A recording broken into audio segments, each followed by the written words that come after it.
Security बिच रिसोर्टमा आज म आएको छु है। यो साँझको यतिखेर 8 बजेको छ। साँझको झिलिमिली छ यहाँ, साँझ वरिपरि झिलिमिली छ यहाँ।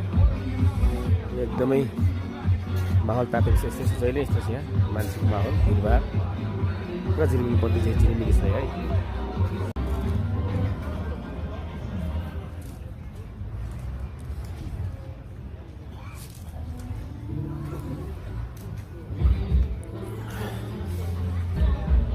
रातिको सिनेसन ज्याल झिलिमिली छ, तल खोला छ, यहाँ माथि चाहिँ मान्छे माहौल छ यो है। सिक्युरिटी बिच रिसोर्ट के छ यहाँ, अब स्कुल यहाँ अब टेबल टेनिस खेल्ने कि एक्सर्साइज गर्ने हो कि होइन, स्विमिङ खेल्ने कि हरेक एभाइलेबल छ यहाँ। मिटिङ हल छ।